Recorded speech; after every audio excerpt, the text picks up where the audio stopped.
Hi friends, I'm Holly from the Stampin' Up! Home office, and I'm very excited to show you how you can turn tiny scraps of paper into beautiful backgrounds and layers using the paper piecing technique.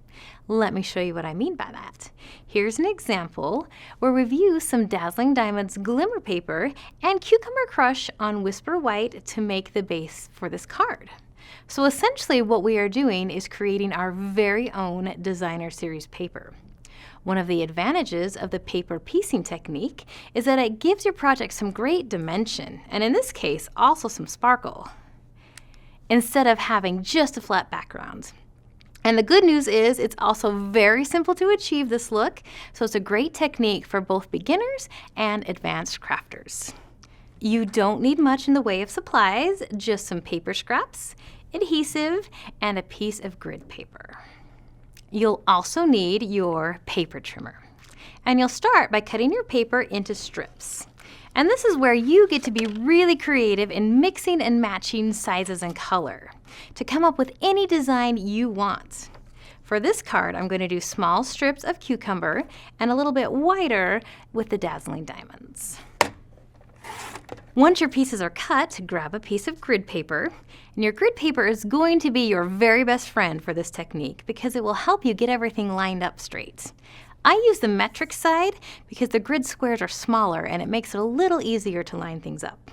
I like to place my paper in the bottom corner, and I'll show you why in a second, but really you can place your paper anywhere on the grid. Once you have it positioned where you want it, you can use a sticky note to hold it in place. Next, get your first strip and put a little adhesive on it. I prefer the fine tip glue pen, especially if I have small strips, but multi-purpose glue and fast fuse work great as well.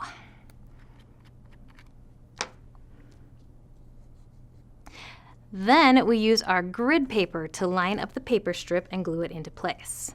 The reason I like to have my paper placed in the corner is because now all I have to do is line up my strip on the same number on the bottom and on the side, and it's going to be perfectly straight without me having to count any of the grid squares.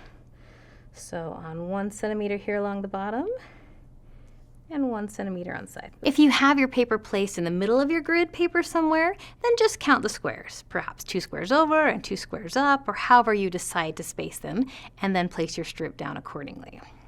Once that first strip is in place, just repeat the process with the remaining strips, adhesive, line it up, and place it down. And that's really all there is to it. Depending on the size of the paper and strips you are working with, you might get to a point where the strips aren't going to be long enough to match up to the numbers anymore. And at that point, you can either continue by counting the grid squares. So I can go 2 squares over and 2 squares up and line it up that way.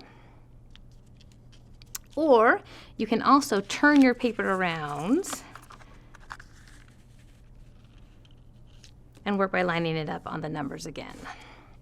Either way works great. Since I was using scraps for this project, I wasn't too worried about conserving paper. However, if you are someone who likes to use every last millimeter of your cardstock, you can either measure your paper and cut your strips the correct length to begin with, or you can trim them as you go. So I can cut off the excess here, and you can use either your snips or your paper trimmer for this. And then I can use these pieces to finish off those remaining stripes. When you are finished, you have a gorgeous piece of one-of-a-kind designer series paper, perfect for a background or for layering. Here's that finished project one more time. I love the dimension and the texture that this background creates. This is definitely a technique you will want to revisit often, especially if you are a fan of using every tiny piece of paper in your scrap bin. The possibilities really are endless. Here's another example. I love this one because it's such a unique use of watercolor paper. It's these strips right here. I always have pieces of watercolor paper left over that are too small to stamp on, so we've cut it down into tiny strips and added just a bit of color to it. Combine those with a glimmer paper base and a few designer series paper pieces, and we end up with a very interesting layer piece that really makes this card pop.